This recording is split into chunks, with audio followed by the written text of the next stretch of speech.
When you feel like I'm moving away from this target, I'm moving away from this high frequency, it's all messed up, and all the stories we tell ourselves, it is Hmm. such a beautiful opportunity for massive expansion. And then when we have expansion, what does that mean? If we have a container that gets bigger, we can hold more. If we have a container that gets bigger, on the other hand, we get to experience more spaciousness and Hmm. peace and self.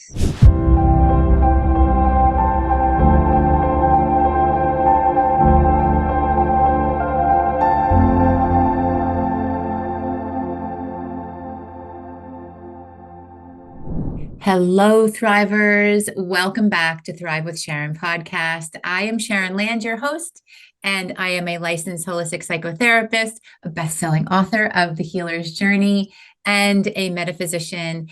And one of the things that I'm most passionate about is bringing incredible people to you so that you get to see how everyone on different walks of life can make a difference in their world by being more of who they truly were born to be. And today is no exception. I have one of my dear, dear friends. So I'm really thrilled to introduce to those of you who don't already know her in my community, Samantha Joy. She is an international identity coach. She is also the best-selling author of The Less Effect. And she has been hosting events recently, which have been incredible and created this whole up leveling for other beautiful women and femmes to be able to rise into their power. And she also is the founder of Landon Hail Press, which is the publication company that helped me to bring my book into the world. So I'm so thrilled to introduce you to Samantha Joy. Sam. Hello. Thank you for having me. It only took us over a year to get me on here. Divine timing, right? Yeah, it's always just the perfect timing, right? We at one point we mentioned it, and we probably just both intuitively felt into it. We had other projects, other things, and knew that right now, right here, this is where our feet are on our own journeys, is exactly when you and I need to come together to have this conversation. And I am like, I'm thrilled, and I'm just feeling really, really, um, there is this energy that is existing right now, and especially between you and I, that is so divinely led.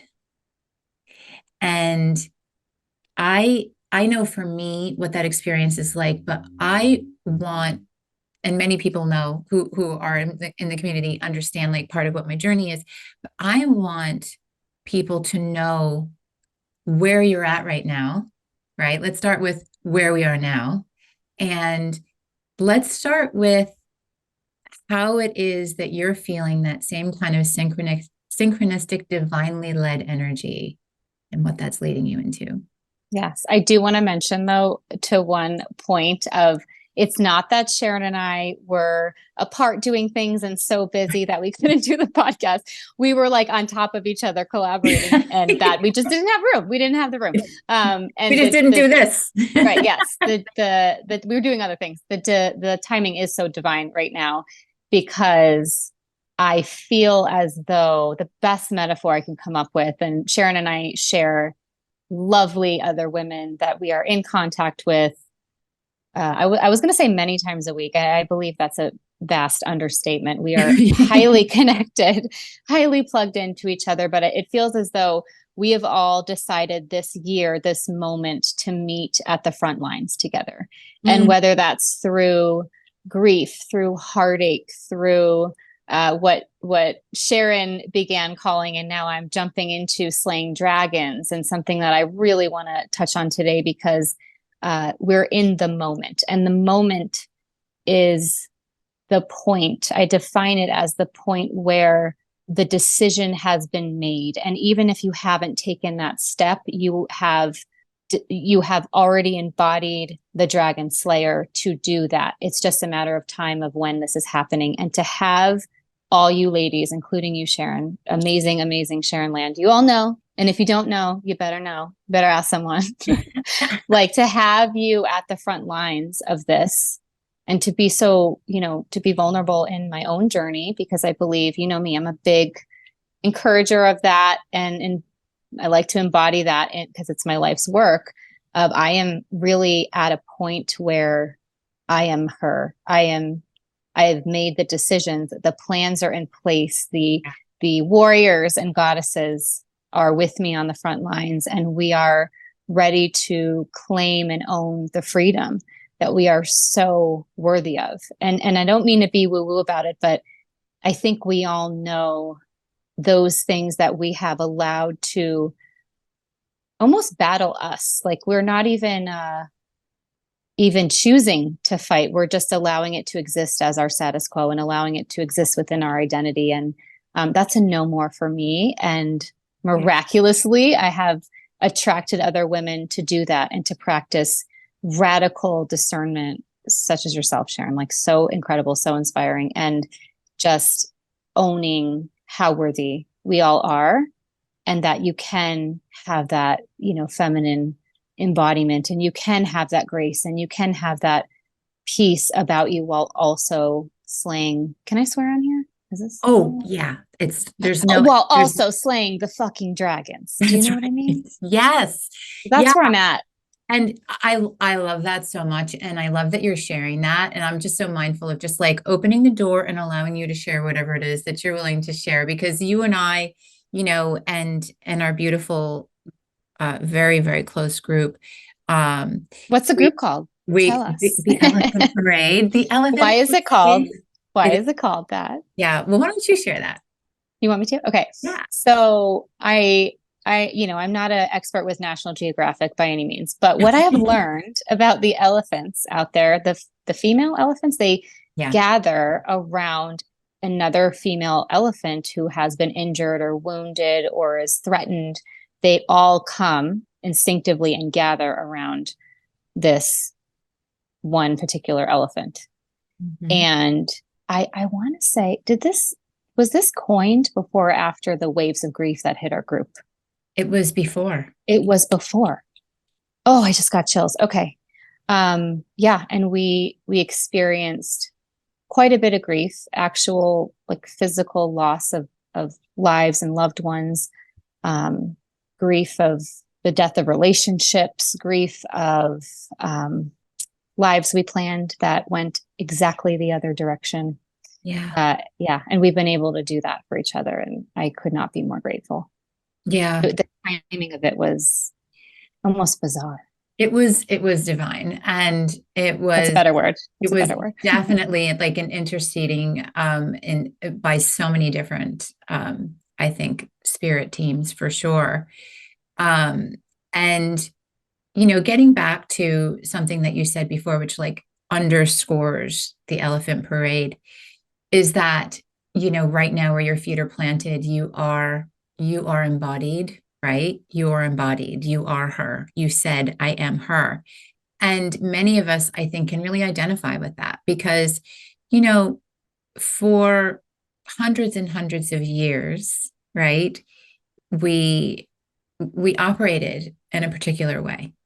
And it was around 2020 when that operating system the book on that was closed, right? It was burned. It was burned and by some. And, and we have all been called individually and far before 2020. I know you were, just from knowing a lot of your experience and your journey. And even like reading the Less Effect, we understood what that was, I don't know the year. What was the timestamp on that? March 2018. 2018, right? Yeah. And so at that time, I can imagine some of the head talk was, I am not living the life that I am meant to live. I am not speaking the words that I am meant to speak. I am not taking the steps that I need to into my own authority and my own power. I am not honoring myself and I'm not honoring others by showing up in this way. I'm wearing a mask. I am getting along just so that I can continue to receive something that isn't really in alignment with ourselves. And we started that deconstruction process, right? So that we could really now in 2024, the year of the 8, Saturn, the greatest love of all, which is the wisdom of God and source. Now we can really truly embody that her, right?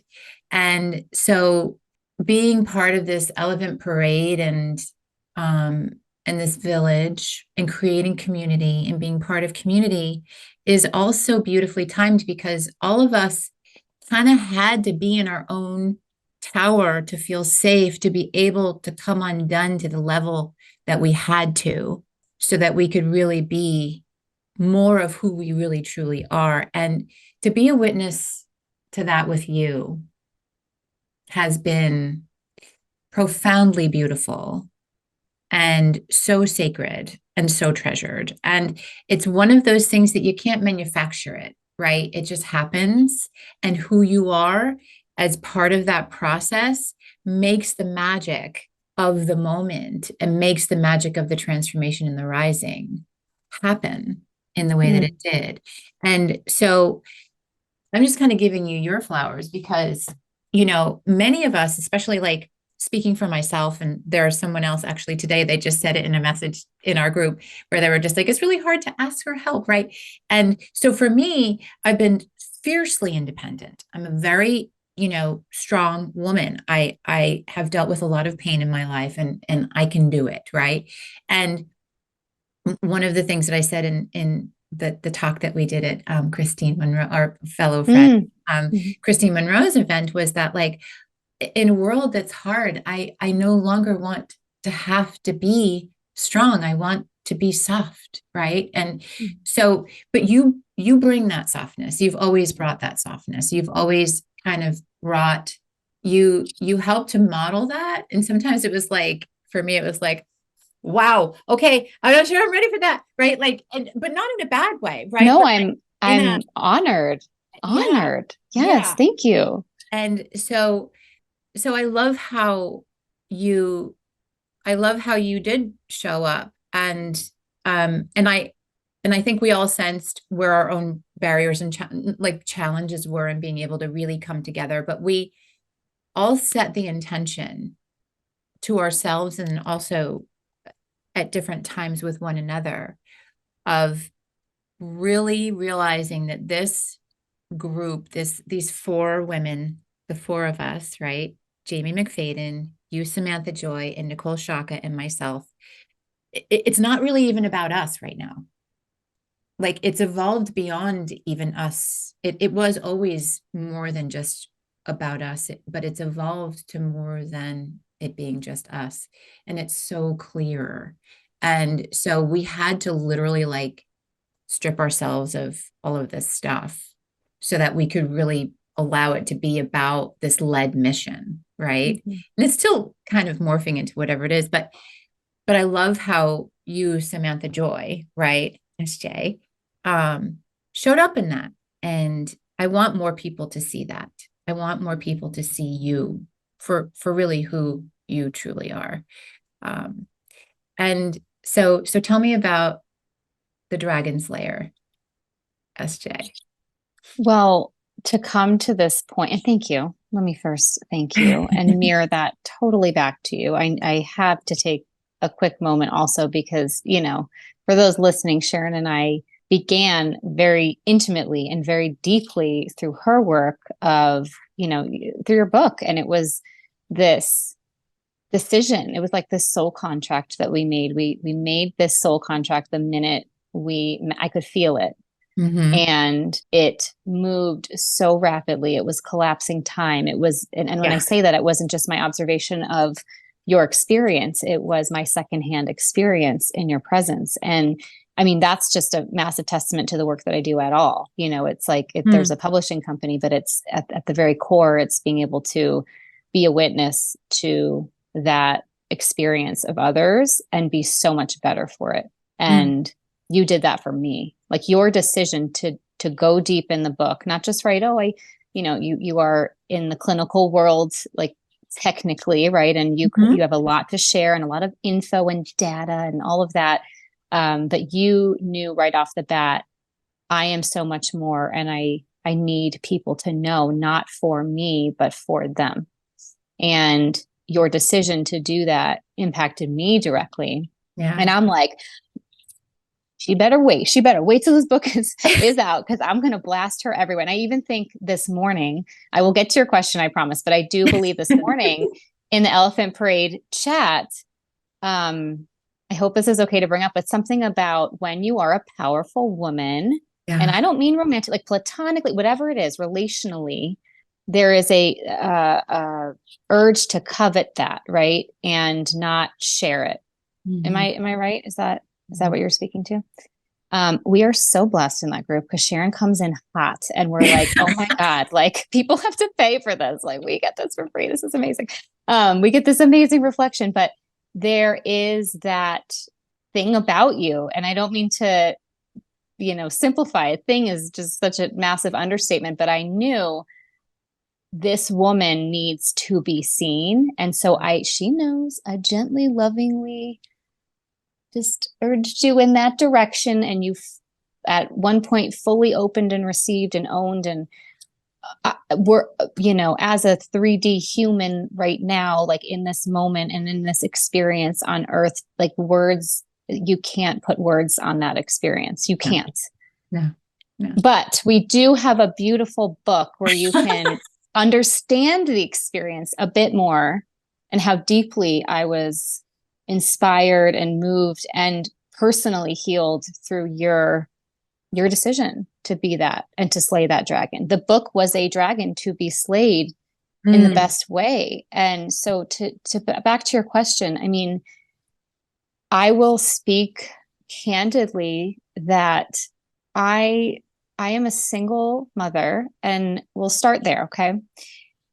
I know you know this journey, and that's why I love you. And that's why I love our ladies. Like there's that connection point of our still unique journeys, but being able to be seen in how hard, but also how powerful this journey is of just being a mother, but then to walk that path of simultaneously caring for this human while also trying to figure out who the fuck am I? Who am I? Right. And all of my work prior to the publishing company, because I already knew that was happening on a subconscious level. I did not know consciously. I was an accountant. I was a vice president of a tech consulting firm. I have done all these things that led me to this moment. I just didn't consciously know it. But there are so many things that have been revealed to me that even, from the outside, it looked so successful and it looked so great. And on the inside, I'm still walking this path of all the dragons in real time. I'm speaking to my experience at this moment that I have not yet slayed. And you can kind of, again, in our human experience, identify them in a human, right? A challenging relationship or a job or whatever. But it is we were talking about this yesterday in the chat. The symbol, this is where you guys, it's a podcast. So if you want to subscribe, it's like $100 a month. Just let us know.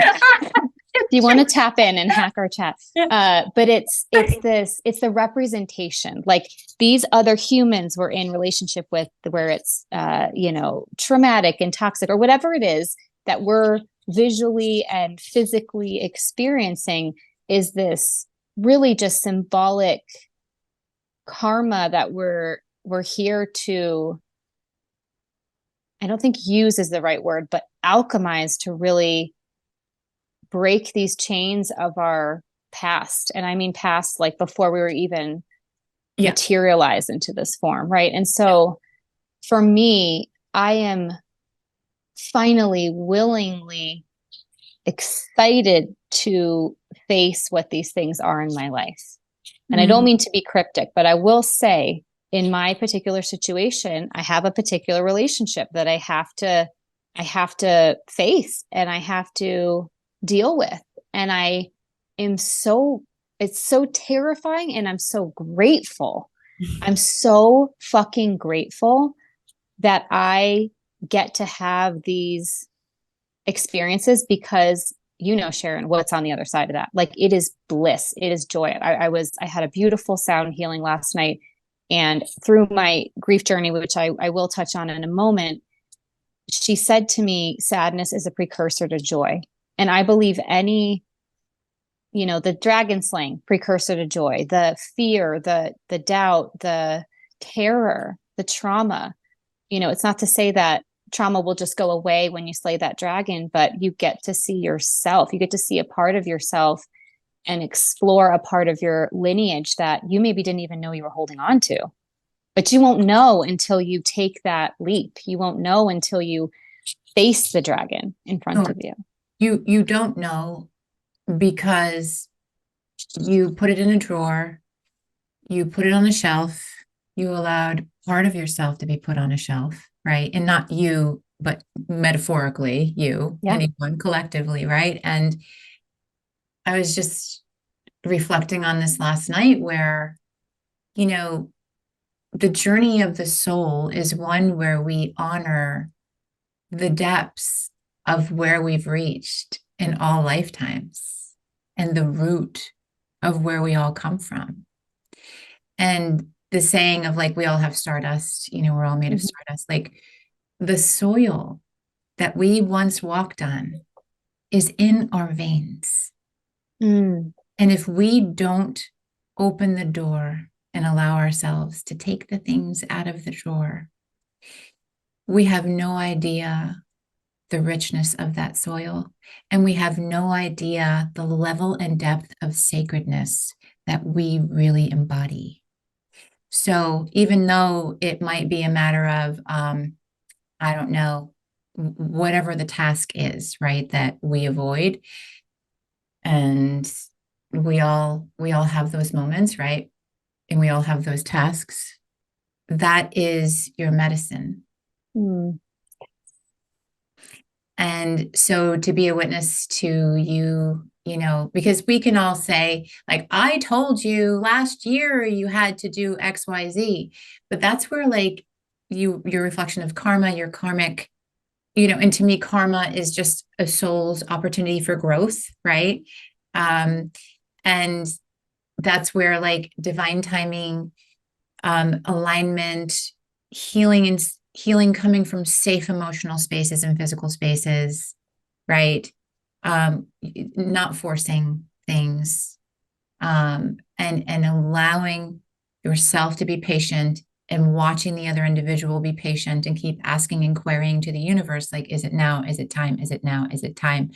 And what is it that I have to greet? And like witnessing that with you, especially like these past 6 months, has been incredible, is an understatement. And like, so when you come and you say, okay, this is what I'm doing today. I decided I'm going to do this, right? Slay this dragon. Here's the dragon. Here's what I'm going to slay. I'm like, yes. And it's not like, yes, finally, right? It's yes, like everything was orchestrated and now it's time for you to play the note. Oh, yeah. Yeah. And there is that period, and you can call it what you want, but I know for me, it was the divine truth that my safety came from myself. And that once I could really, not just conceptually be like, yeah, okay, but really create the environment for that physically in my space, and where I chose to put my physical being, and where I chose to put my attention and my energy, who I chose to put around me, like all those things that go back to my book, little plug for my book. But generally, it really is like, where do we find that safety? Because I spent the better part of my life looking for it. And so when I could then find that, and I want to really touch on the fact that I didn't just like, okay, yes, it's a nice concept to think of, like, oh, I laid fertile ground and I did all this stuff and I nurtured myself. And then I was like, yes, I'm safe with myself. I'm going to take the next step. No, I took baby steps that felt radically out of my comfort zone to prove that I had laid the fertile ground, that I was my own source of safety, that I did have my own back. And that by doing that, I now had others who had my own back, who were laying their fertile soil, who were, moving into their own safety, like really aligned in that journey. I want to repeat, the safety I felt within myself didn't come from just doing all that woo-woo stuff around me. It came from what I call moving the chess piece. And, you know, through the last 5-6 years, if you do the math, my son is 5.5. I'll leave that to you guys. It's been a challenge as a single mother. And I've been challenged in that relationship all around, and what that relationship brought me, and the karma that I am not fighting anymore. I am meeting and loving and appreciating.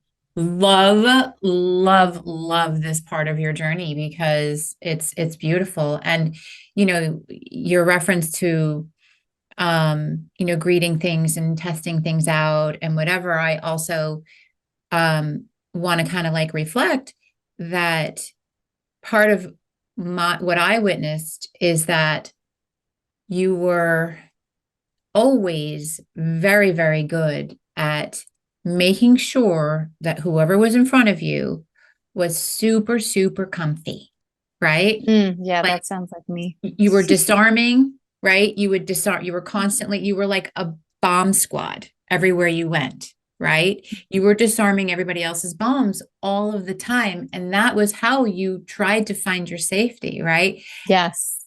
But meanwhile, like, the bomb was on you. I'm wearing the bomb. You were wearing the bomb. Wearing the bomb. You were wearing the bomb, right? And so you finally decided, like, wait, like, I saw it happen real time. Like, you were like, hold on a second. You were like, I don't want to wear this anymore. Like, I'm not the one to do this. This is not my bomb. It wasn't even This is not my bomb. Somebody put this on me, but it's our responsibility to, what's the word? Disarm it. What do you do to a bomb? Deactivate it, disarm it, you know, like, and like you said before, like, it's complicated, right? Like, you don't just rip a bomb off of someone. No. Right? You don't just, as soon as you know, you don't just rip it off. Like, you have to be very methodical. You have to understand, like, okay, well, I knew nothing about bombs before, but apparently now I need to become the expert. And you can. And I did. And I feel, well, and it's not, and I love that. I love that metaphor, because when you're looking out there, you can't see what is on you. You can't see what you've agreed to carry. Yeah. Right. And it is a testament to many things, right? Like, we cannot do that in isolation. I did not discover this bomb because I was in isolation and I knew best. I clearly didn't, right? But there were decisions I made that brought in my beautiful elephants, brought in people to really see me and delicately and lovingly, while not, to quote Sharon, hijack my karma, allowing me to have my experience, you know, help to mirror, like, you might want to look at this, just putting it out there. Right. And I think we all can relate to that. That's why it's so important to have the right people around you, because some friends will want to rip that bomb off and be codependent with you. Some friends will, you know, try to tell you how to do everything. You know, there's some will just ignore it, you know, and some will be on bomb watch. And they'll be on bomb watch while you sleep. Some will put a bomb on themselves to be like, okay, solidarity. Let's just go down together. Like, you know, this is good. We're running with this one. And this feels like, this was, Sharon and I had our little like pre-pod chat about, like, what are we going to go into? And just to refer back to the event that Sharon and I spoke at, our dear friend Christine here in Denver, you know, I was fresh out of losing my brother, like very suddenly, very tragically. You know, Sharon knows all about it. She was there the minute I picked up the phone and fell to pieces for days. She was with me you were just there with me.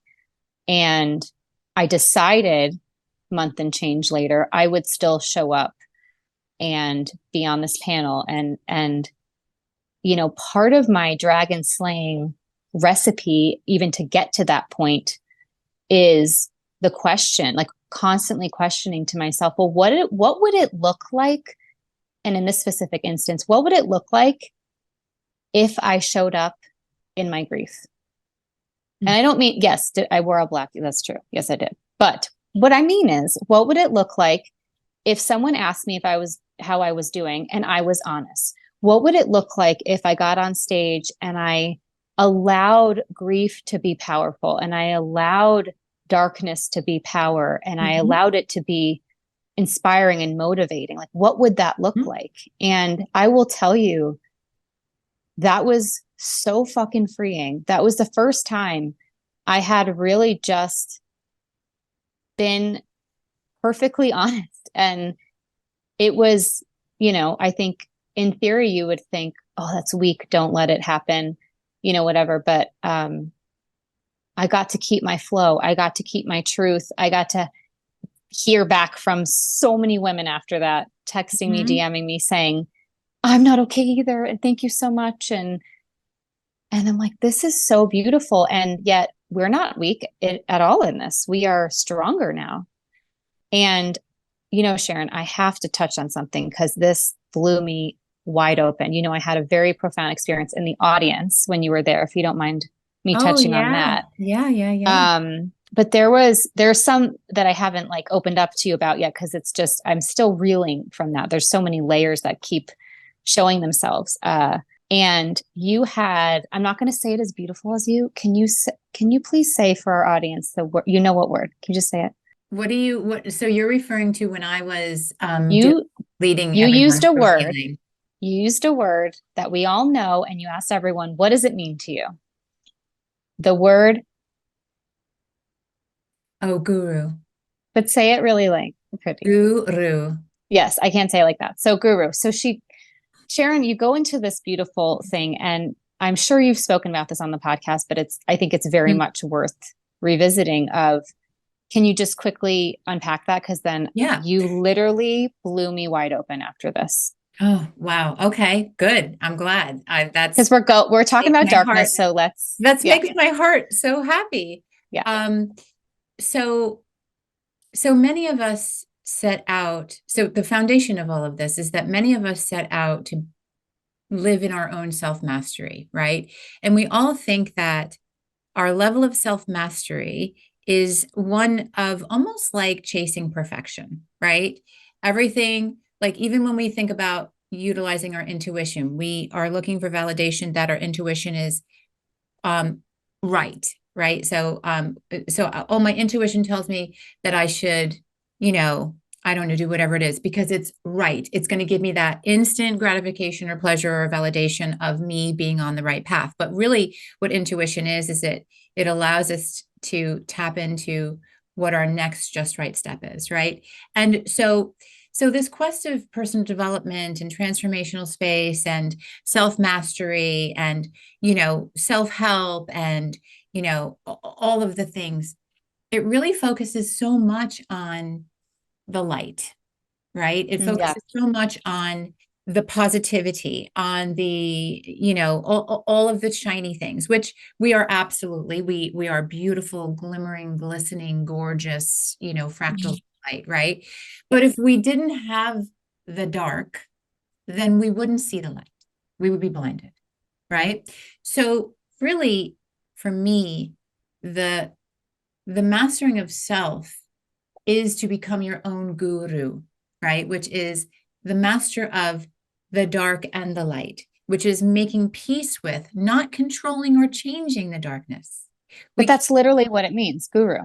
Can you Yeah, break that down? yeah. So guru, so light and dark.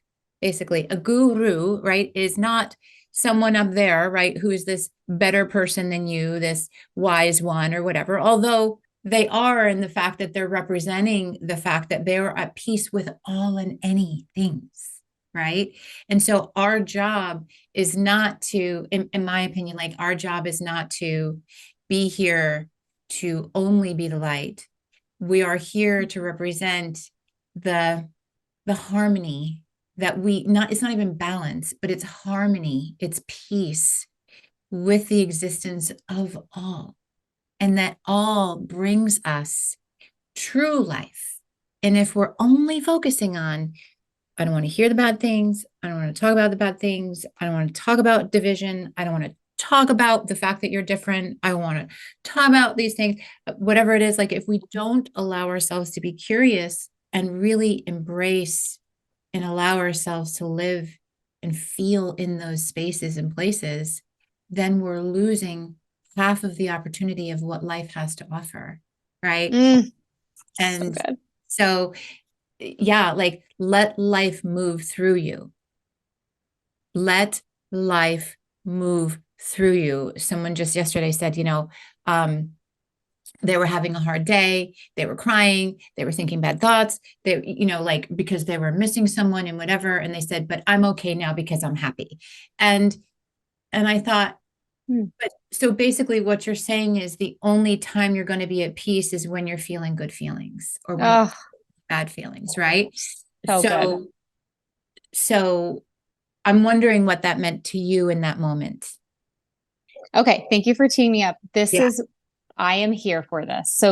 So you did this beautiful, like just like that, right? And so just for all of you who haven't been to an event and more specifically haven't seen Sharon speak on a stage or in that container, it is life altering in the best way. So you moving us through that and breaking that down. So the thing I love about you is that you make these concepts very digestible and we can see ourselves in them with the way that you deliver them because of the work you've done, quite frankly.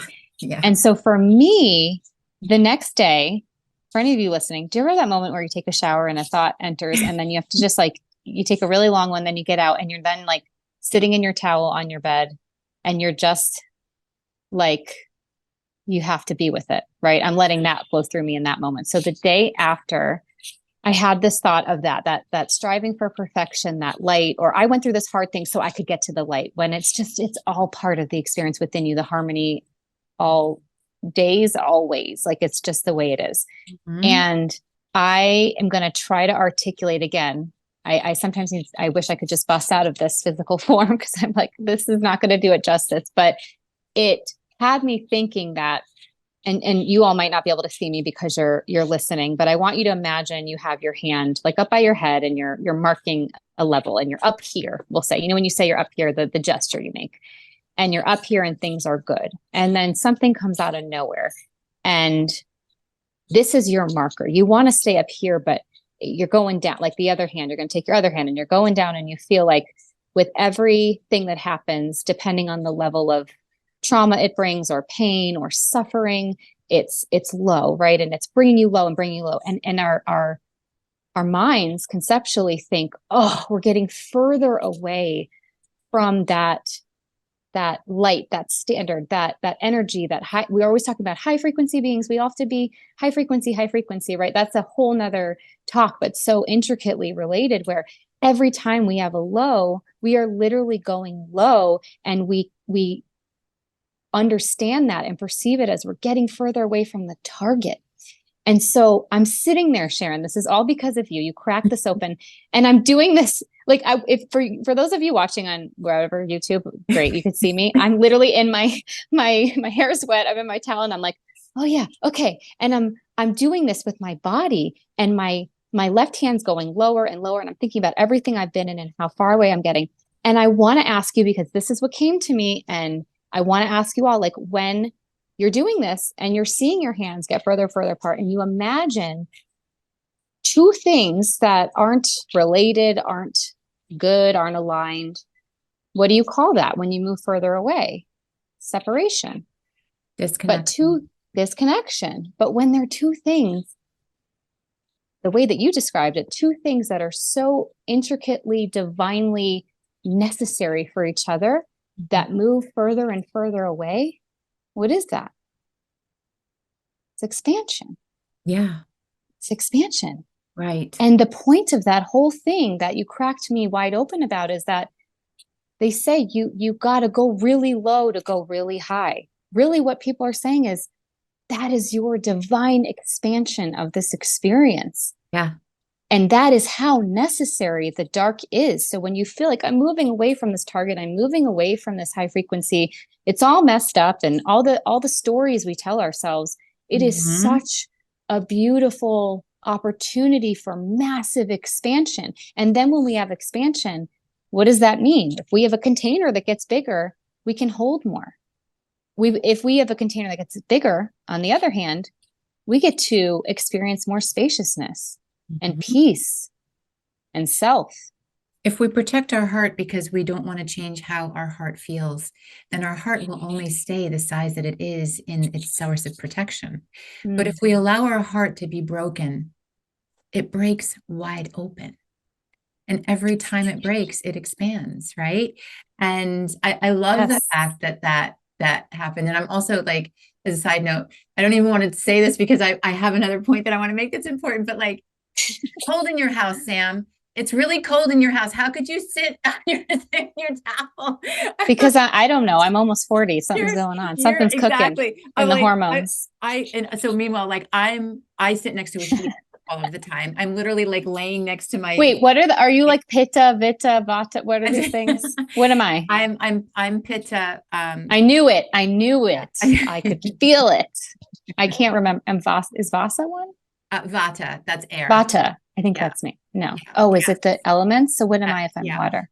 So there's Pitta, Vata, and oh my gosh, which is the other? I know. I really botched this one. Let's just move right along. Okay, we're going to move along. But what I was going to say, it'll come to me because we're not going to try and. It was a very hot shower to answer your question. It was okay. Anyway. Good. Yeah. Yes. So seeing what's coming off. Okay. But the other thing too that we do many times is when we create meaning around our pain, right? Is we are trying to bypass the pain. And so when we feel like we're getting further away from where this expectation is, which is created in our heads, not really be created by source, then we start to play the chutes and ladders game, right? And we try and bypass it. And how do we bypass it? We bypass it by creating circumstances and manufacturing circumstances to help us to feel like we're here again, but we're not. And many of those things are not really in alignment with our truth, and they're not in alignment with our health, and they're not in alignment with our path, and they're not in alignment with our service, right? And that takes us further away from being able to be authentic, right? And because the more that you're bypassing all of these things and you're playing the chutes and ladder game, basically you're just putting on these holograms, right? Yeah. Of I'm okay, I'll be fine, da da da da da, whatever it is, right? And so the antidote to the pain is through the pain. Because just as quick as you're up, you're down. Like if you want to try to manufacture, I love that. Yes. Yeah. Yeah.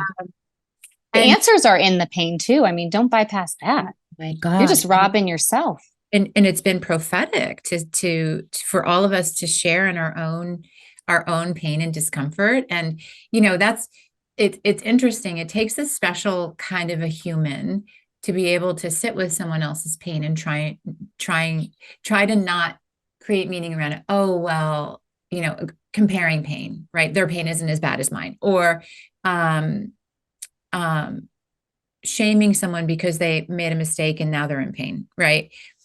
Made a mistake, right? And all of these judgments that we have around the fact that people just are in pain. And like, I've been very open with you all about, certain things that like cause me a tremendous amount of pain. But I don't judge it. I just share it, right? And then the next day I'm like, okay, anyhow, so what's next? Right. You're like, I had the best day today. And I'm like, because you sat with it. That is true. Yeah. It is so true. I felt it like, and I used to say this, to a lot of my clients where I actually shared this with Nicole. I didn't share this with you, where there's something called the weeping wall. And in many cultures, there is a wall where you can go and you can just lay your head on the wall and you just weep, right? So I created a weeping wall in my home. I love this. And so when I really felt overwrought with pain and sorrow and suffering and just whatever it was, right? I would literally go and just lay my head on the wall and I would let myself sob. And it was my weeping wall. And that weeping wall allowed me, in a world where I felt like the whole earth was like this and I was like that, like it really allowed me to find my own access again, right? And to reorient myself. And so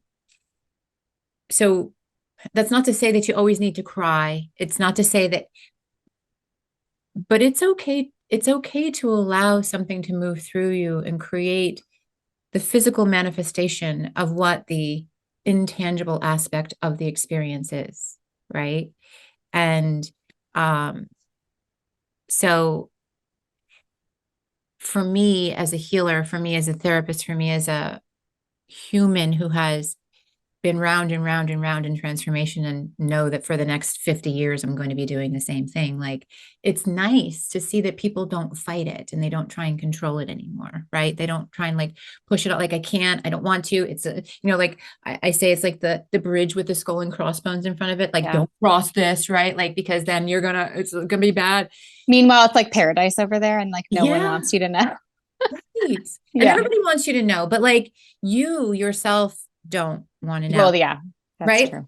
But the other thing that you mentioned too, which I think is, being former professional equestrian, and trainer, um, to master the dance with another living spirit, right? Another living soul. And the dance is between humans. It's between a human being and the earth. It's between the earth and, what the earth is growing. It's all of these other things, right? But as an equestrian, you are dancing with another living being, right? And they're also, 1,100 pounds. And so people many times, and many people, even professionals, when horses are too fast, right?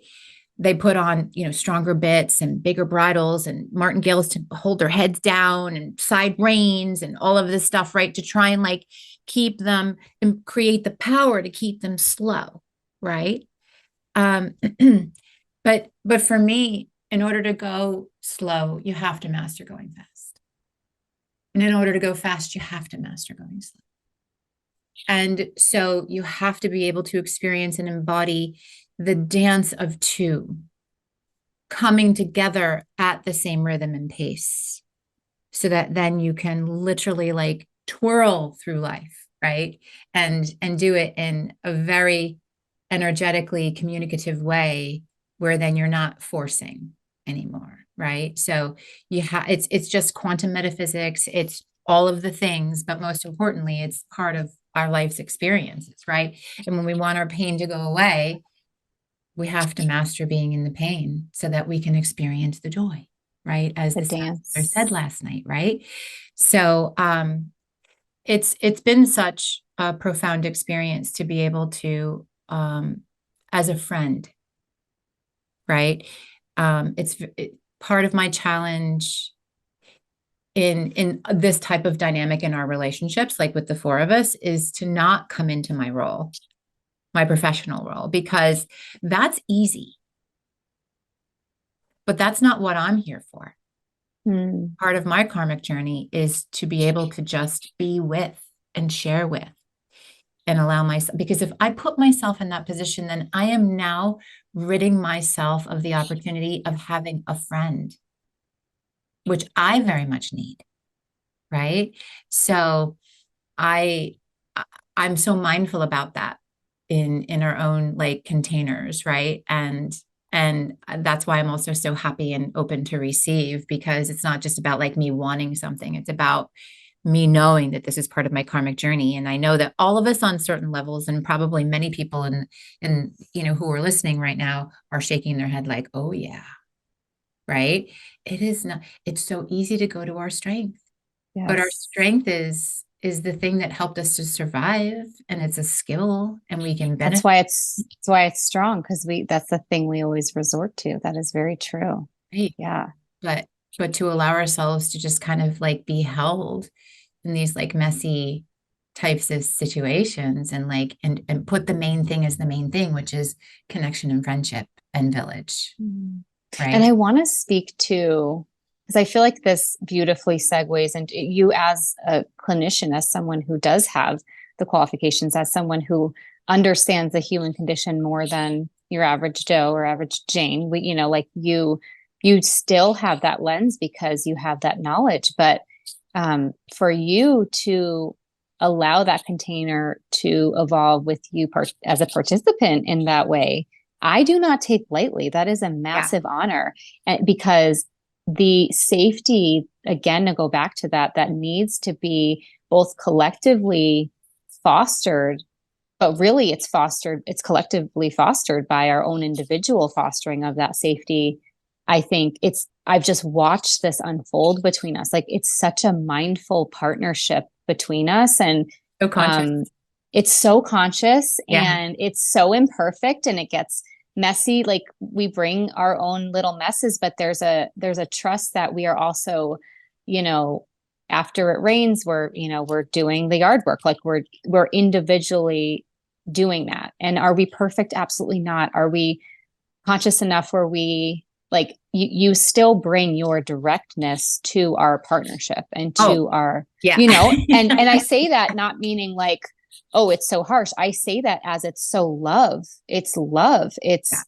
It's it's like, kind of like, I try to bring that love to myself of like, well, what would it look like if we looked at it this way? Or what would it look like if we tried this thing? Or, and now we're also blessed to have that, we all bring our little, unique energy to it. And Nicole's obviously like the comic relief. Jamie's like the ray of sunshine, but, we're all like, also, what I love about this group is like, we're exploring our dualities. We're really like, our guru, our dark and our light is like really emerging in the last few months in a really big way. I think Yeah. there were some catalysts to that. A baby was born in that group. Some people passed away, loved ones. Our loved ones passed away, in that group. And, there has been a lot of things that have shaken up that I think what I'll say is, when those are happening, it does shake up your relationships. It shakes up the container. And I think like it really does show you how strong foundationally and how aligned you are. And it all made us stronger together, which is a huge testament. I'm so glad we get to talk about this, because I'm like, I want everybody to know that you can have this too. Like, this is possible, but it never would have been possible without our individual work. But it is, I'm going to go back to what you said. I think there are people in the camp of like, do your work alone, because then you'll attract this. And then there are people in the other camp of, you need to fully co-regulate before you can feel safe. And it is a dance. It is a constant dance of discernment of, am I trying to get something from someone else that I need to do with myself? And guilty. But then you check yourself, right? And it's a dance of the self and the not self. And not self, the co-regulation that we both need them, both of them. Yeah. Yeah, for sure. And I think that that's to sum it up really simply, is that each one of us are in our own humility enough to know that we're all working through our own karma, and no one's karma is any worse or better than anybody else's. And sometimes it requires more energy and bandwidth from each one of us, but that doesn't mean that whatever anybody else is going through is in a vacuum. Right. And that, so for me, part of my karma, and it's in my book too, right? Like the big part of my book is all about relationship, right? And healthy relationship, and how, a funny thing happens on the way to the best of intentions when you aren't seeing through a lens that is based on truth and the essence of who you really truly are. And so for me, my karmic journey is sharing about like me, really seeking open, healthy, intimate relationships with people, not just intimate partners, but like into me see, right? And how I'm not afraid to do that, right? It's not about the attachment to the outcome, but it's really about like, this is what I'm doing. And I'm sure that someone else who doesn't understand and have a good understanding of that or respect of that, they would judge it as like, are you kidding? Right. But to know how deep that ancestral effect goes, like I am slaying the biggest dragons for hundreds and hundreds of people in my lineage, and so it's just been it's such a beautiful, beautiful evolution of our own. What did we say the other day? I said it and you were like, yes, yes, excavation. Oh, that's a good. Ooh, Right? ooh, gives me the when I hear it. Excavation, Yes. right? Um, and you're right. This really to me, I knew like when I just tuned into the timeline of us like connecting and talking today, like I really did want it to be about the journey of Sam and how, you know, if you look at you 5 years ago, 6 years ago, 7 years ago, 8 years ago, I mean, you're a stunning human being, right? You're just like um that it's very apparent, you know, when I'm like, oh, my friend Sam, they're like, yeah, the really gorgeous one. I'm like, yes, her, Okay, right? yes. We don't say Yeah, no anymore. We say yes, thank you. yes, Thank you. I will yes, take it. right. Yes. But what has been so beautiful is that you your emphasis and your communication and your clarity on the things that are the main thing for you in your life are not focused on that. And uh Anymore. and Anymore. anymore. Yeah. Yeah, I thank you That's for part adding two. that. Yeah, Part two. We'll do another one right. on that whole thing. Yeah. And that is really the journey of many women. Yeah. And the rise of the divine feminine is here. And you are rising into your own level of divinity that's stunning, right? And so like on the day that you decided to cut all of your hair, Yes. right? Recently. Very recently. Um, and I thought to myself, and I didn't say anything, I didn't articulate it because I didn't think that it needed to be said, but here I think it needs to be said. I was like, you go, you're stepping into your essence. It has nothing to do with your hair. It has nothing to do with your hair. And now it's out of the effing way, right? Mm, mm. I Because slayed it away. Yes. well, It was symbolism for me. I'm glad you picked up on that and felt that because you're it felt ready the experience I was having. because you're ready to go. You're ready Yeah. to fight. You're ready. Like, what do you see women do, right? Especially if they're like ready to go to battle or taking their earrings off, they're putting their hair up, they're getting everything Yeah. ready. Like they're, taking off their expensive, Mhm. Chanel jackets and whatever, right? And purses. Yeah, no, you're stepping from this, you used to live in work in New York City, and you're stepping, from like accounting and slick high business and fast paced and all this stuff to, you made this huge life pivot, and everything that you've done has like allowed you to come into this beautiful, I have this vision of you like in this, you know, dress, right? But with like leather straps strapped across you.